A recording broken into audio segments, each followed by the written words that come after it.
इमाम जाफ़र सादिक का एक ख्वाब बयान किया, ख़ुद इमाम जाफ़र सादिक ने। आप बयान फरमाते हैं, मैंने अपनी ज़िंदगी में एक बड़ा अजीब ख्वाब देखा। वो ख्वाब ये था, हुज़ूर सल्लल्लाहु अलैहि वसल्लम तशरीफ़ फरमाते, कह दो सुभान अल्लाह। मेरे पूरे ख़ानदान की पूरी फैमिली तशरीफ़ फरमाती, सिवाय इमाम हसन और इमाम हुसैन को छोड़कर सब के सब तशरीफ़ फरमाते। इमाम जाफ़र सादिक फरमाते हैं पूरी फैमिली थी और हुजूर तशरीफ़ फरमाते हैं और माहौल गमनाक था, गम वाला, कर्ब दर्द वाला था। सीनरी जो थी, मंजरनामा, वो खुशी का नहीं था। लग रहा था ये महफिल करबला के जंग के बाद, करबला के जुल्म के बाद हुई है।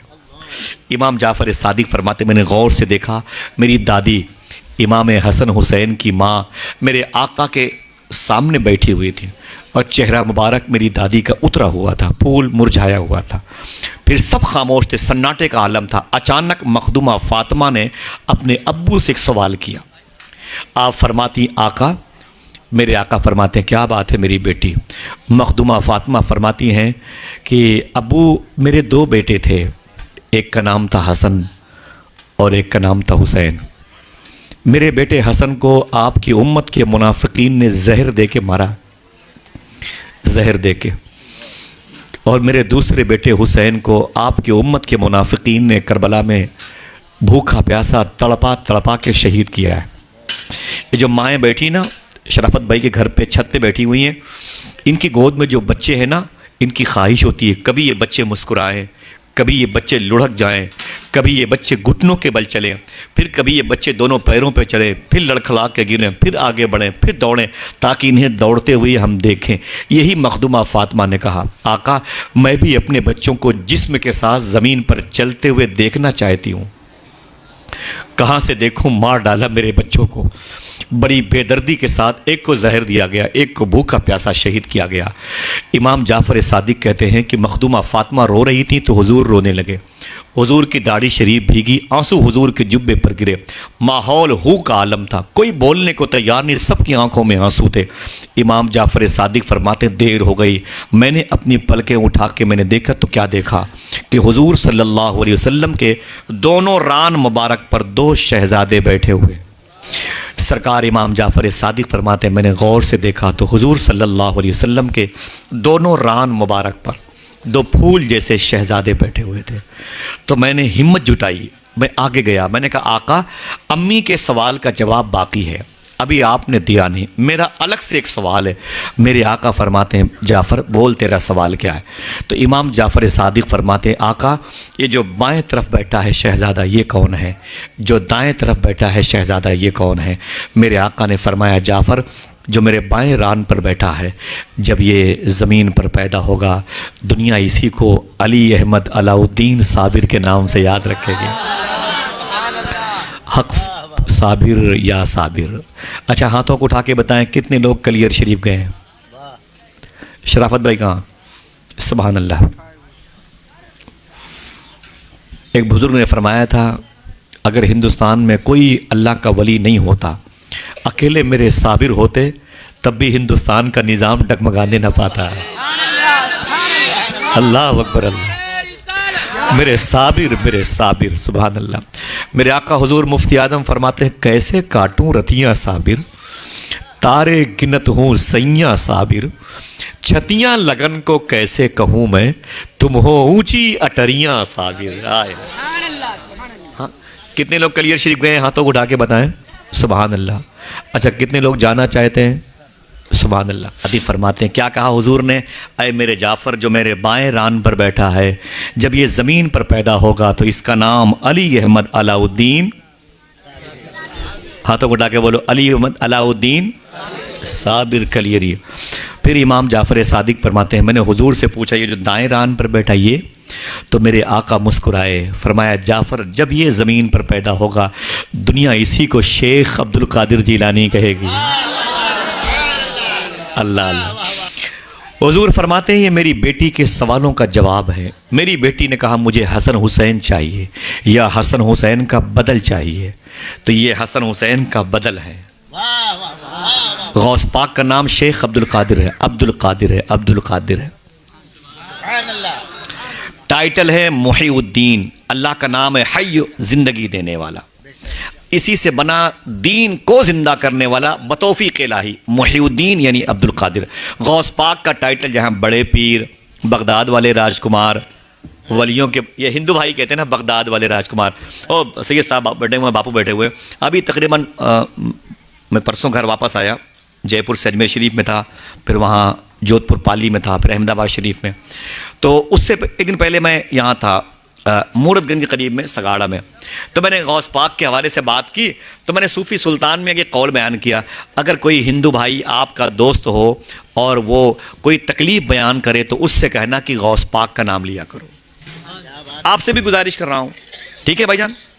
ये बात मैंने बयान की, तकरीर की, तो इत्तेफाक से गाड़ी पर बैठ के मैं चला गया। तो करीब में अरशद भाई के वो एक हिंदू भाई दोस्त हैं, वो आए रात ही में 1 बजे। बोले वो अरशद भाई जो मौलवी साहब तकरीर कर रहे थे, बोले गौस पाक का नाम परेशानी में काम आता है, ये कौन है? तो वो बोले कि ये बहुत बड़े बुज़ुर्ग हैं, बगदाद में रहते हैं, बहुत बड़े बुज़ुर्ग हैं। बोले आप लोग तो मुसलमान हो। वो तो कह रहे थे कि अगर हिंदू भाई भी इनका नाम लेगा तो काम बन जाएगा। बोले बिल्कुल काम बन जाएगा, तुम्हारा क्या इरादा है? बोले मेरा बेटा 4 महीने से रियाज में फंसा हुआ है, अब तक उसकी नौकरी नहीं मिली है, मैं क्या करूं? बोले तुम भी बड़े पीर का नाम लो। मैं नाम बता दूं, मोहम्मद अरशद नाम है, सगाड़ा मूरतगंज के करीब है, इलाहाबाद बाईपास पे है ये, समझे इलाहाबाद से 30 किलोमीटर के आसपास होगा। बगल में रोही है, भरवारी है, मशहूर जगह है, आप देखें कानपुर रोड पर है। नंबर ले लें, मुझसे बात कर लें। ये बात उन्होंने 3 दिन पहले मुझे बताई और जलसा भी 2-3 दिन पहले हुआ था। तो कहने लगे कि तुम भी गौस पाक का नाम लो, गौस पाक के नाम से वही मन्नत मान लो, अल्लाह चाहेगा तो हो जाएगा। तो परसों या नरसों मेरे पास अरशद भाई ने फ़ोन किया, बोले वो हिंदू मेरा पड़ोसी भाई है, मेरे पास दौड़ के आया। बोले 4 महीने से मेरा बेटा रियाज में परेशान था और 2 दिन से मैं गौस पाक का नाम ले रहा था, आज 4 महीने के बाद मेरे बेटी की नौकरी लग गई है। खुदा कसम, अरशद भाई बताया सुभान अल्लाह, बड़ी शान है। और यही नहीं, एक मेरे दोस्त हैं, मैं नाम नहीं लूँगा वरना अब हिंदुस्तान की हुकूमत अजीब तरीके का मिजाज रखती है, हर काम में तो आज़ादी है, और लेकिन यहाँ पर दिक्कत आई। एक पंजाबी दोस्त है, वो एक सैयदजादे के हाथ पर उसने इस्लाम कबूल किया, लेकिन उसने कहा कि सैयद साहब आप किसी को बताइए कि नहीं मैंने गौस पाक की मोहब्बत में इस्लाम कबूल किया है, मेरी बीवी को न बताना। बात दिल्ली की है, दिल्ली की, और 4 साल पहले की बात है। मैं जो बात यहाँ कह रहा हूँ यही बात है मस्जिद में चल के कह सकता हूँ, समझे मेरी बात, इतनी पक्की बात है, समझ रहे। और मैदान मैशर में इस कहे हुए का मैं जिम्मेदार हूँ, इतना मान लें, वो दिल्ली की बात है। तो वो कहता है कि मैं सैयद साहब मैं इस्लाम कबूल करना चाहता हूँ, मेरी मर्ज़ी है, मुझे इस्लाम में जो भाईचारगी है, मोहब्बत है, लोगों के तई इंसानियत का दर्स है, मुझे बड़ा रूस शूट करता है मैं इस्लाम, लेकिन मेरी बीवी को न बताना। बोले कि कोई बात नहीं, मालूम है मेरा वो भी मुझसे मुलाकात है, मेरी है उससे, दोस्त है बड़ा अच्छा। उसने जब इस्लाम कबूल किया तो इस्लाम कबूल करके रात के आखिरी हिस्से में घर आया ना, तो उसके दिल में जो नूर था वो बोझल कदमों से घर आया और दरवाजे पे दस्तक दी तो बीवी ने दरवाज़ा खोला, दरवाज़ा खोल के अंदर आया, दरवाज़ा बंद किया, बीवी ने अपने शौहर का हाथ पकड़ा, बेड पे ले गई, बोले बैठो मेरे शौहर। जब बैठ गया ना, बीवी ने अपने शौहर से कहा सही बताना शेख अब्दुल कादिर कौन है? बीवी ने कहा सही बताना ये शेख अब्दुल कादिर ये कौन है? उसने कहा कि मुझे इनके बारे में ज़्यादा मालूमात नहीं है, लेकिन मैंने सुना है कि कोई बगदाद में बड़े बुज़ुर्ग हैं, बड़े बुज़ुर्ग हैं, बड़े बुज़ुर्ग हैं। तो ये बता मेरी बीवी तुझे कैसे पता चला कोई शेख अब्दुल कादिर है? बीवी ने कहा ये तो बाद में बताऊंगी, सही बताना क्या तुमने इस्लाम कबूल कर लिया है? क्या तुमने इस्लाम कबूल कर लिया? तो परेशान हो गया, बोले ये सब अंदर की बातें ज़ाहिर कैसे हो गई, अभी से दिक्कत ना हो जाए। तो बीवी रोने लगी, जब तूने इस्लाम कबूल किया ना, मैं अपने घर पे कमरे में थी, मेरे ख्वाब में एक बुज़ुर्ग आए थे, खुदा कसम मेरे ख्वाब में एक बुज़ुर्ग आए थे और मुझसे बोले उठ देख तेरा शौहर इस्लाम कबूल कर रहा है, तू भी इस्लाम कबूल कर ले। बोले मुझे भी कलमा पढ़ाया, मुझे भी सच्ची राह का मुसाफिर बनाया। और जब वो जाने लगे तो मैंने कहा बाबा कहाँ जा रहे हो? बोले मेरा काम हो गया, मैं वापस जा रहा हूँ। मैंने कहा नाम तो बता दें। कहा नाम क्या करेगी पूछ के? मैंने कहा नहीं नाम तो बता दें। वो पलट के बोले दुनिया मुझी को शेख अब्दुल कादिर जिलानी कहती है। मेरे आका रो के फरमाते ऐ जाफ़र, मेरी बेटी ने पूछा हसन का बदल चाहिए, हुसैन का बदल चाहिए। हसन को लोगों ने जहर दिया था, हसन का जहर जिसमें जाना हसन मरेगा, दीन मरेगा, हसन चुप दीन चुप, हसन मरेगा दीन मरे। उन जालिमों को पता ही नहीं था इसी हसन की औलाद की औलाद की औलाद में अल्लाह एक ऐसा शहज़ादा पैदा करेगा अपने हसन का कि जिसका टाइटल ही मुहीउद्दीन हो जाएगा। हसन कहाँ से मरेगा, उसके बेटे का बेटा ही दीन को जिंदा करने वाला टाइटल पाएगा, गोल्ड मेडल हासिल करेगा। और ऐ मेरे बेटे जाफ़र, मेरी बेटी ने कहा मुझे हुसैन का बदल चाहिए। सुन सुन, हुसैन तो हुसैन है, हुसैन का ये भतीजा अली अहमद अलाउद्दीन साबिर, ये साबिर पाक इमाम हसन के बेटे, इसलिए मैंने भतीजा कहा, ठीक है। फरमाते मेरे आका मेरे बेटे जाफ़र सुन, दुनिया वालों को पता ही नहीं है, मेरे साबिर ने 12 साल तक ज़मीन पर जाने के बाद मेरा साबिर ऐलान करेगा, गूलर की शाख पकड़े 12 साल तक लटका रहेगा, न कुछ खाएगा न कुछ पिएगा, और दुनिया वालों को बताता रहेगा अय यजीदियो 12 साल तक अली अहमद अलाउद्दीन साबिर बग़ैर कुछ खाए पिए ज़िंदा रह सकता है, तो 3 दिन में करबला में दादा हुसैन को बग़ैर कुछ खाए पिए मौत कैसे आ सकती है। ऐ मेरे बेटे जाफ़र, ये मेरी बेटी के सवालों का जवाब है। एक का नाम अली अहमद अलाउद्दीन साबिर कलियरी, एक का नाम शेख अब्दुल कादिर जिलानी है। हाँ तो उठा के बोलो क्या नाम है। यही शेख अब्दुल कादिर जिलानी हैं जिनके दादा का नाम था शेख अब्दुल्ला जिलानी। सबकी आवाज़ नहीं आई। ये शेख अब्दुल्ला जिलानी है। हुजूर गौसे आज़म सरकार के माँ का नाम है फ़ातिमा उम्मुल खैर। क्या नाम है। वालिद का नाम है शेख मूसा जंगी दोस्त। नाना का नाम है शेख अब्दुल्ला सोमई। सुभान अल्लाह कह दें तो बुजुर्गों के नाम ज़बान पर आ जाए। हाँ, गौस पाक के दादा का नाम अब्दुल्ला जिलानी, नाना का नाम अब्दुल्ला सोमई, माँ का नाम फ़ातिमा उम्मुल खैर, फूफू का नाम आयशा जिलानी, भाई का नाम शेख अब्दुल्ला जिलानी।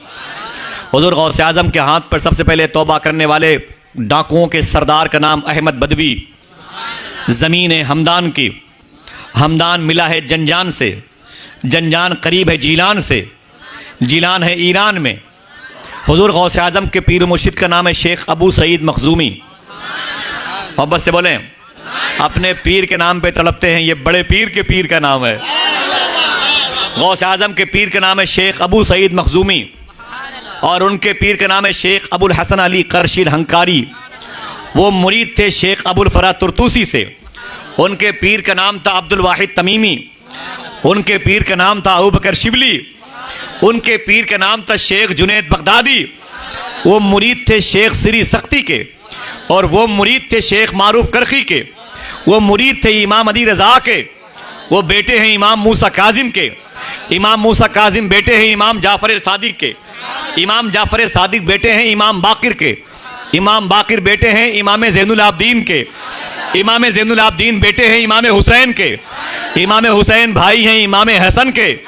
इमाम हसन बेटे हैं मौला अली के, और मौला अली शौहर है मखदूमा फ़ातिमा के, और मखदूमा फ़ातिमा बेटी हैं नबियों के सरदार की।